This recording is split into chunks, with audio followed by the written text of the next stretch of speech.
pero tú y yo servimos a una causa mayor. Tenemos un llamado superior.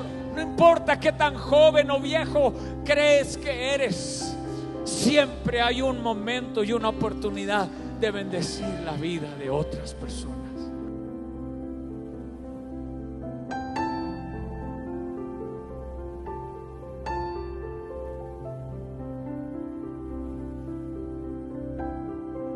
Quizás este es el tiempo de que los jóvenes hagan lo que está haciendo Sofía. Decir, sí, antes de mi carrera quiero dedicar un año para ir y servir a los niños pobres en Brasil, o ir y predicar el evangelio, ayudarle a un misionero. Quizás este es el tiempo, iglesia, en que Dios te está retando, en que Dios te está diciendo, vamos, sal de tu zona de confort. No te mueras. No te mueras sin vivir para el reino de Dios.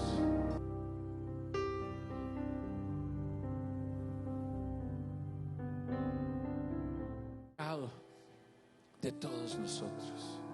Y pasan los siglos y pasan los siglos, hasta que un día aparece por el desierto la voz de Juan el Bautista diciendo, allanad, preparad el camino, todo valle sea rellenado, todo monte sea rebajado, anunciando la venida del Señor Jesucristo.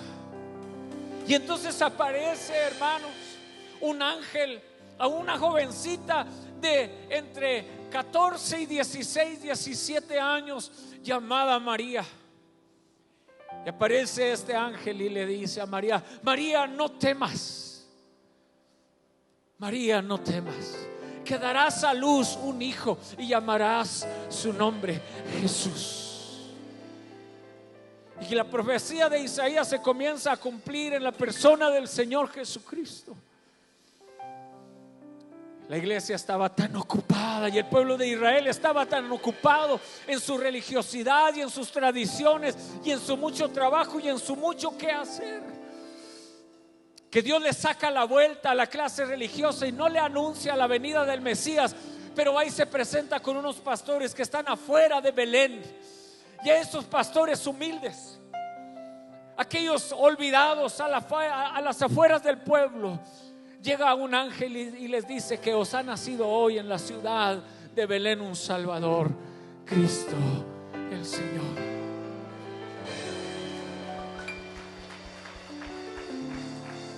Y ahí nace la esperanza para la humanidad. Y con Jesús nace lo que hoy nosotros llamamos iglesia. Y Jesús comienza a hacer milagros, hermanos. Jesús crece y comienza su ministerio y comienza a hacer milagros. Y comienza, hermanos, a llevarle esperanza a aquellos que la iglesia había olvidado. A los pobres, a los enfermos, a la viuda. Se le acerca una mujer que no es judía, que no es de la clase religiosa, que no calificaba para que Jesús le hiciera un milagro.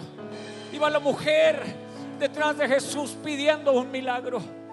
Los discípulos le dicen a aquella mujer, no molestes, estamos en el culto, no molestes, tenemos nuestras liturgias y tradiciones, no molestes. Jesús voltea con aquella mujer y le dice, no es lícito darle el pan de los amos a los perrillos, porque estaba Jesús queriéndole dar una lección a sus discípulos, diciendo, para ella también tengo esperanza. Y la mujer saca fe, la fe que muchos religiosos no pueden tener, como los discípulos no podían tener esa fe.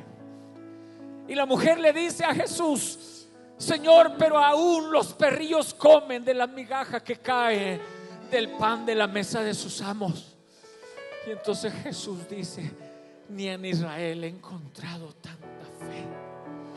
Y comienza aquella bendición de Abraham en Génesis capítulo 12 a convertirse en realidad ahora para los no judíos, ahora para las demás naciones. Comienza la bendición del Mesías a llegarle a aquellos que la religión había desechado. Y los milagros comienzan a suceder. Pero llega el momento en que Jesús tiene que morir en la cruz. Los discípulos están preocupados y asustados porque tienen miedo que también a ellos les pueda suceder lo mismo que a su maestro. 3 días después de eso, Jesús resucita, se presenta a María y les dice: ve y dile a los discípulos que los espero en el monte. No les dijo los espero en un cuarto, no les dijo los espero en una casa, no les dijo los espero en el aposento alto, todavía no, les dijo los espero en el monte de Galilea. Y se los lleva a Jesús. Va María y les dice a los discípulos: el Jesús resucitado dice que nos quiere ver arriba del monte. Y entonces los discípulos suben con Jesús y se encuentran a Jesús arriba del monte, en el monte de Galilea. Y desde arriba del monte las cosas se ven diferentes. Jesús quería llevarlos a un lugar alto desde donde tuvieran una perspectiva para el mundo. Jesús no los quería llevar a un lugar escondido donde perdieran la perspectiva. Los lleva al monte de Galilea. Y desde el monte de Galilea, Mateo capítulo 28 versículo 16 en adelante, Jesús les dice: toda potestad me ha sido dada en el cielo y en la tierra. Por tanto quiero que vayan. Por tanto quiero que vayan. Por tanto quiero que sean una luz a las naciones. Por tanto quiero que vayan. Hechos capítulo 1 verso 8, les dice Jesús a los discípulos: y me seréis testigos en Jerusalén, en Judea, en Samaria y hasta lo último de la tierra. Y le dice Jesús a los discípulos: vayan y prediquen el evangelio. Los van a meter en la cárcel seguramente, los van a llevar a las cortes seguramente, pero ustedes sirven a una causa mayor. Quizás pierdan la vida, pero ustedes sirven a una causa mayor.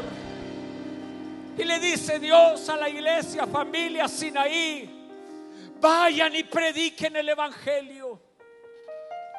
Lleven el evangelio a Honduras, lleven el evangelio a Nicaragua, lleven el evangelio a Pijijiapan, Chiapas. Construyan iglesias en Pahuirachi, construyan iglesias en San Isidro, construyan iglesias en Matachi, Chihuahua. Construyan iglesias para que la palabra siga siendo predicada. Quizás te va a costar una porción de tu cuenta de cheques. Quizás te va a costar tomar un par de semanas de vacaciones. Quizás la gente te critique y te diga que eres un fanático. Pero tú y yo servimos a una causa mayor. Tenemos un llamado superior. Quizás este es el tiempo de que los jóvenes hagan lo que está haciendo Sofía. Decir: sí, antes de mi carrera quiero dedicar un año para ir y servir a los niños pobres en Brasil, o ir y predicar el evangelio, ayudarle a un misionero. Quizás este es el tiempo, iglesia, en que Dios te está retando, en que Dios te está diciendo: vamos, sal de tu zona de confort. Este es el tiempo en que Dios está llamándonos a las naciones, como llamó a los discípulos en Mateo 28, 19, diciendo: id por todo el mundo y predicad el evangelio. Llévale esperanza a los niños, a los jóvenes de las montañas. Recuerdo uno de mis primeros viajes misioneros que hice a Nicaragua. Íbamos subiendo las montañas a una comunidad que se llama Boaco, y de ahí íbamos a subir más adentro a las montañas.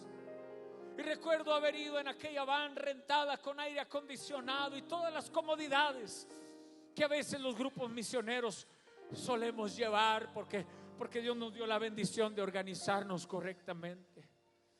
Iba yo mirando por la ventana, y entonces en la calle donde íbamos pasando, veo a un grupo de niños pateando un bote de agua, usándolo como pelota de fútbol, soccer. Y un grupo de niños felices pateando aquel bote de agua, pensando que era una pelota de fútbol que no tenían, y que tenían que patear una botella de agua, una botella vacía de agua. Entonces mi corazón se cargó por el necesitado, diciendo: Señor, no pasará mi vida sin que yo intente bendecir la vida de los demás. Y les decía anoche en la conferencia que tuvimos, en la cena conferencia que tuvimos anoche, les decía: les voy a dar un consejo.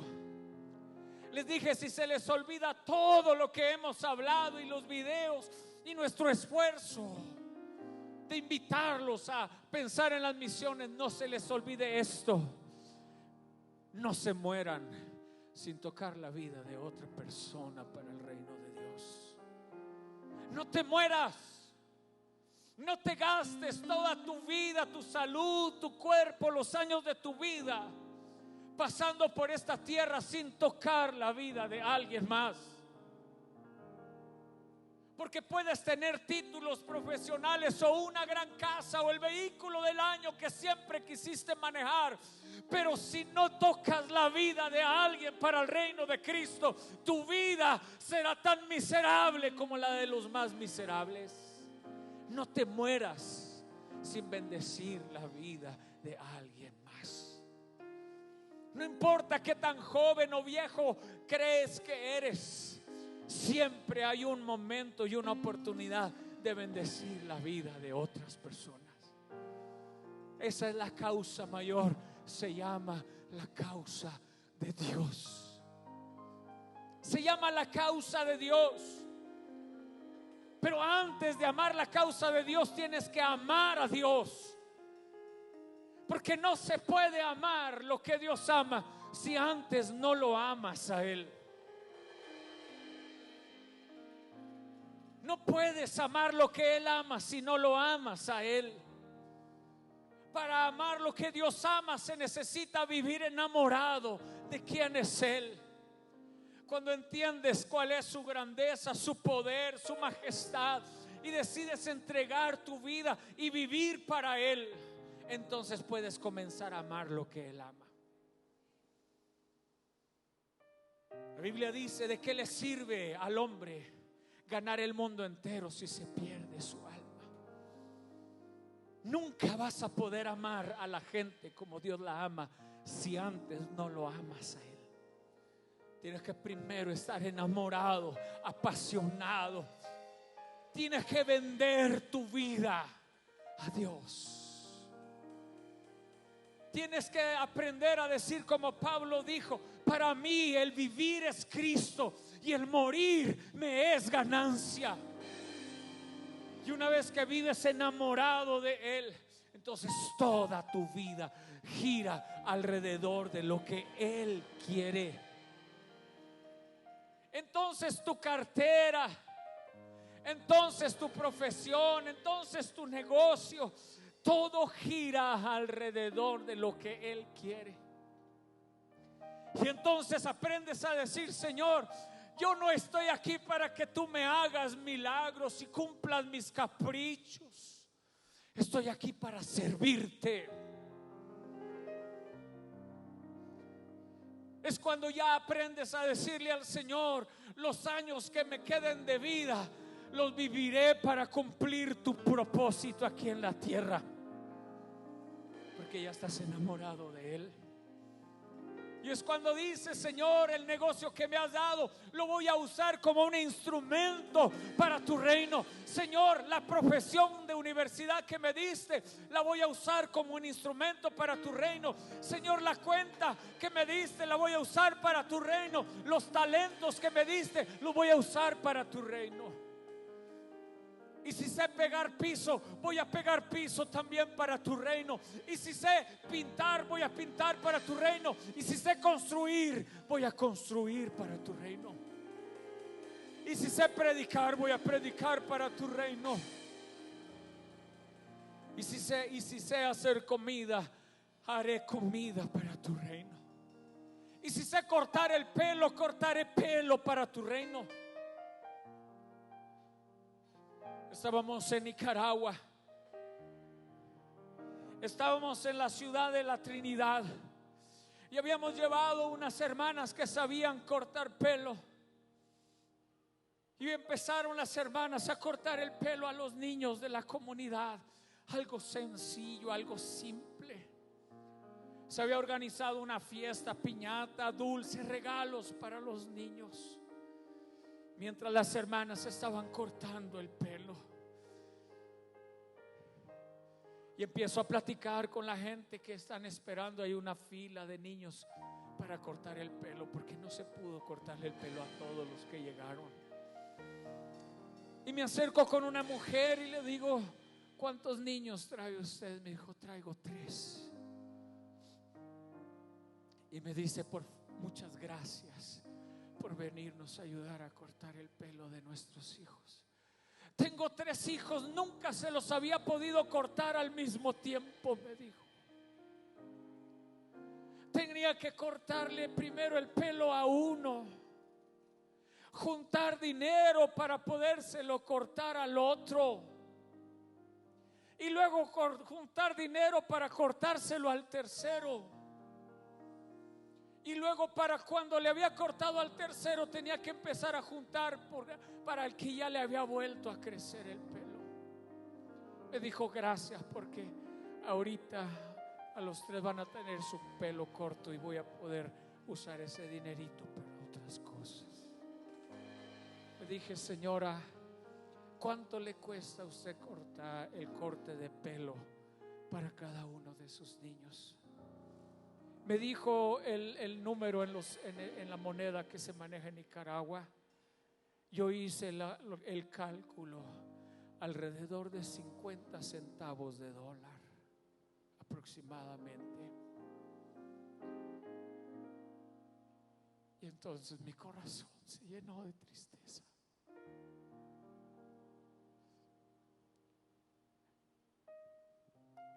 Porque dije: Señor, cuánta gente en nuestras iglesias no entiende el valor que tiene 50 centavos de dólar. Y a veces juntamos dinero para un proyecto misionero y no falta quien se enoja o quien le parece mal. Pero no me importa cuántos se enojen, si le puedo ir a cortar el pelo a 3 niños más en Nicaragua.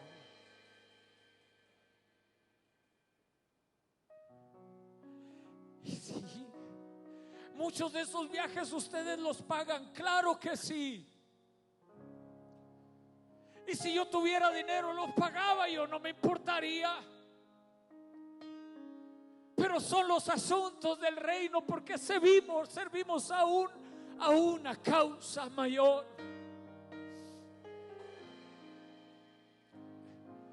Cuando la señora me dijo que le costaba 50 centavos de dólar, dije: Señor, perdónanos.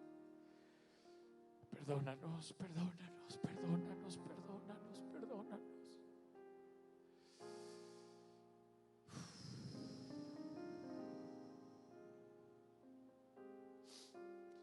Ayúdanos a hacer una luz al mundo.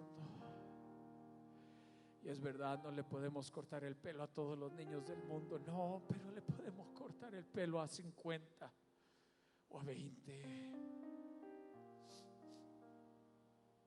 porque somos una luz para el mundo. Y nos fuimos a Pijijiapa, en Chiapas, a ponerle el techo a una iglesia que tenía, yo no recuerdo si 7 o 10 años, escuchen esto, 7 o 10 años orando para ponerle techo a una iglesia. Habían construido las paredes, pero no tenían dinero para la lámina. Hicimos los contactos a través de la hermana Vanessa de Durango. Y todo comenzó porque quiero que entiendan cómo trabaja Dios. Su pastor está loco, a lo mejor sí, pero es un loco apasionado por una causa mayor, que es el reino de Dios. Y me dijo la hermana Vanessa: pastor, mi papá ha estado mal. Mi padre no es creyente. Me dijo: mi padre es un hombre muy católico.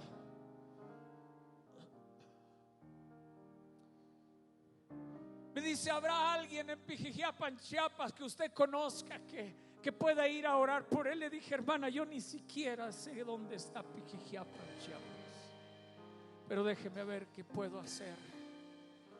Agarré el teléfono y hablé con quien había sido mi pastor por muchos años, hermano César Casillas. Le dije: hermano, ando buscando a una persona en Pijijiapan, Chiapas, que quiera ir a orar por un hombre que tiene necesidad de Dios. Nomás le quiero advertir una cosa: ese hombre no recibe a cristianos en su casa. Su hija es creyente, pero quiere que alguien vaya y ore por él, pero quién sabe si los reciba. Y me dice: Jonathan, déjame ver a ver qué puedo hacer. Un par de semanas después me llama y me dice: hay una pastora que ya localizamos en Pijijiapan, Chiapas, que puede ir al pueblo ahí cerquitas de Pijijiapan a orar por esa persona. Y entonces la hermana Olivia notifica que va a ir a orar a ese pueblo por el papá de la hermana Vanessa. Quiero que observen cómo trabaja Dios. Y va y dice: voy a ir a orar a aquel pueblo. Le dice: pastora, usted no puede ir sola a ese pueblo es muy peligroso para usted, para una mujer. Y se lleva acompañado a alguien a orar por el hombre. El hombre, hermanos, los recibe y la recibe muy forzado, comprometido, porque su hija desde los Estados Unidos había formado movido todas las cosas para que alguien fuera a orar por él. La hermana Olivia ora por este hombre. Su nombre es Jorge. Y entonces Jorge escucha el evangelio, recibe la palabra del Señor, hermanos, y comienza a congregarse en la iglesia de Pijijiapan, Chiapas. Pero la iglesia no tiene techo. Se congregan debajo de un árbol con aire acondicionado y luces y sonido como este. No, es un árbol del cual descienden gusanos. Y se congregan por 10 años ahí. Y ahí a esa iglesia llega don Jorge. Y don Jorge de repente crea el contacto conmigo y con Vanessa. Y me dicen: habrá manera que empiecen a orar para que Dios nos dé. Don Jorge, el hombre que no quería nada con Dios. Se hacen los contactos, juntamos dinero, viajamos con un grupo de personas. Llegamos, habíamos rentado, no sé si 1 o 2 vans, Lorenzo, 2 vans, y llevábamos un grupo. Entre ellos iba nuestra querida hermana Delia en su último viaje misionero. Y nos están recibiendo unos niños con unas pancartas que dice bienvenido, y tocando con unas guitarras. Nos recibieron. Yo me sentí como tan indigno. Le pusimos el techo a aquella iglesia. Trabajamos 3 o 4 días, le pusimos el techo. Cuando habíamos terminado el techo, hicimos una campaña. Las hermanas se fueron a evangelizar alrededor del pueblo. Y ahí esa tarde, cuando terminaron de evangelizar, yo no sé si tienes la foto por ahí. Cuando las hermanas terminaron de evangelizar, hermanos, nosotros habíamos terminado de trabajar. Y llegamos, hermanos, al hotel, y las hermanas venían todas chorreadas. Se habían llenado de polvo hasta las orejas. Venían cansadas, y la hermana Delia se sentó en los escalones del lobby del hotel y estaba tapando la entrada y no podíamos, ella estaba sentada ahí. Y entonces yo miré sus pies, son esos que ustedes están viendo en la pantalla. Así regresaron de evangelizar aquella tarde, mientras los hombres trabajábamos poniendo el techo. Y le dije: Delia, no se mueva. Me permite, por favor. Me permite, porque ya ve que las mujeres son así especialonas, ¿verdad? Me permite, me da permiso de tomarle una foto a sus pies. Y me dijo: sí, pastor, adelante, tome la foto. Y le tomé una foto a los pies de Delia. Ahí están. Y me acordé de la cita bíblica que dice: cuán hermosos son los pies de los que anuncian la paz. Cuán hermosos son los pies de los que anuncian la paz.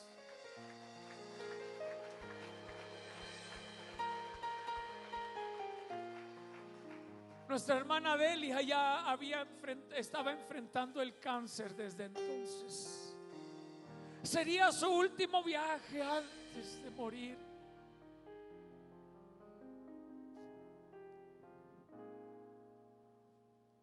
Pero estaba comprometida con el reino de Dios y con una causa mayor.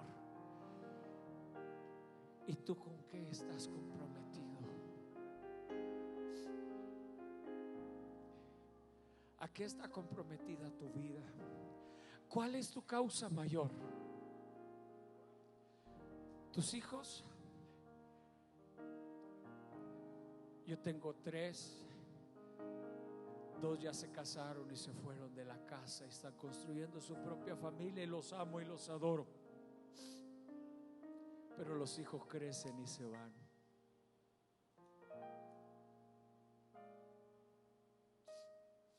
¿Cuál es tu causa mayor?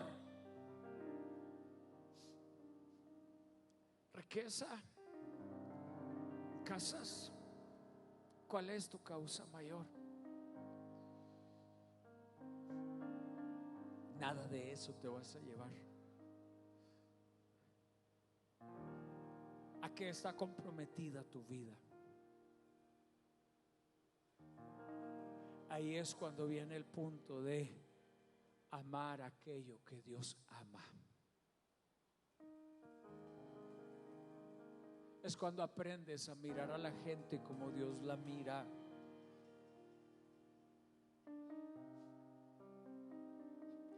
Y es cuando estás dispuesto a dedicar tu vida o una parte de tu vida a decir: Señor, quiero vivir por esa causa mayor. Quiero servir a tu reino. Y ahí es donde viene el mayor propósito del ser humano. Ahí es cuando viene la plenitud de la existencia de nosotros aquí en la tierra. Vivir para amar lo que Dios ama. Todo lo demás es pasajero. Todo lo demás es pasajero. Todo lo demás es pasajero. Desde los hijos hasta los carros, las casas, el dinero, tu cuerpo, tu salud, tu belleza. Todo lo demás es pasajero. El reino de Dios permanece para siempre.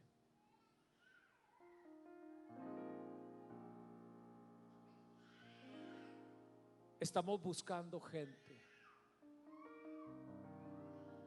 Estamos buscando gente que le quiera decir a Dios: sí, Señor. Y no te tienes que dedicar al ministerio de tiempo completo si no tienes un llamado de Dios, pero desde tu trinchera, desde tu profesión, desde el lugar donde Dios te tiene, desde la posición que ocupas, puedas decir: no me voy a morir sin ser parte del reino de Dios en la tierra y servir para su reino y vivir para su reino. Habrá esos hombres y mujeres esta tarde aquí en este lugar que le digan: Señor, lo que me quede de vida, quiero ser parte de tu reino, quiero vivir para ti. Habrá cristianos en este lugar que le quieran decir: Señor, de lo que me quede de vida, yo quiero vivir para ti. Pónganse sobre sus pies, por favor, hermanos. Y se fueron las naciones. De Génesis 11 se distribuyeron, se fueron a los diferentes confines de la tierra. Y unos comenzaron a hablar árabe y otros comenzaron a hablar idiomas diferentes. Y unos comenzaron a vestirse diferente de cómo se visten los de allá. Y unos dejaron crecer su barba, y otros formaron religiones diferentes, y otros formaron dioses y construyeron pirámides, y formaron civilizaciones, y construyeron templos para sus dioses, y se inventaron religiones.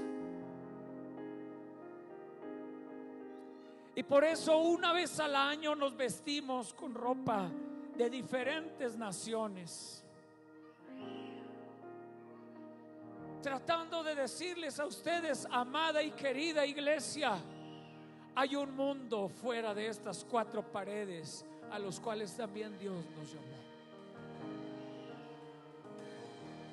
Tratando de darles un mensaje con un vestuario, con unas banderas, con unos videos, con una fotografía, para decirles: dejemos el egoísmo y miremos hacia las naciones.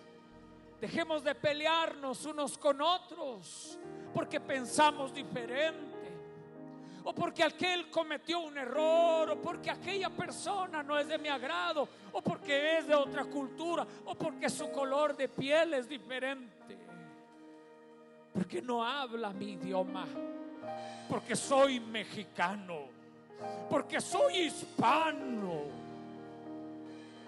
y él es americano, y él es hondureño, y él es nicaragüense, o él es tico. Y dejemos de pelearnos por qué color vamos a pintar la iglesia y por qué la pintaron de ese color que a mí no me gusta. Y dejemos de pensar por qué tiran humo por los servicios y por qué tocan esas canciones, si no son las que me gustan a mí. Y dejemos de pensar, hermanos, en aquellas cosas que nos separan y nos dividen, y pongamos nuestra mirada en una causa mayor, que es el reino de Dios. ¿Cuándo fue que la iglesia perdió la ruta y la brújula y empezó a pensar más en dinero? Dinero, dinero, dinero, cochino dinero, que solamente divide los corazones. ¿Cuándo fue que la iglesia empezó a pensar más en tener una cuenta grande de cheques? ¿Cuándo fue que la iglesia dejó de pensar en su llamado? Ve por el mundo y predica el evangelio. Si yo fuera Dios, yo le diría: ve por el mundo, cabezón, y predica el evangelio. Si yo fuera Dios, diría: ve por el mundo, cabeza dura, y predica el evangelio, que nomás tiene 70, 80 años de vida.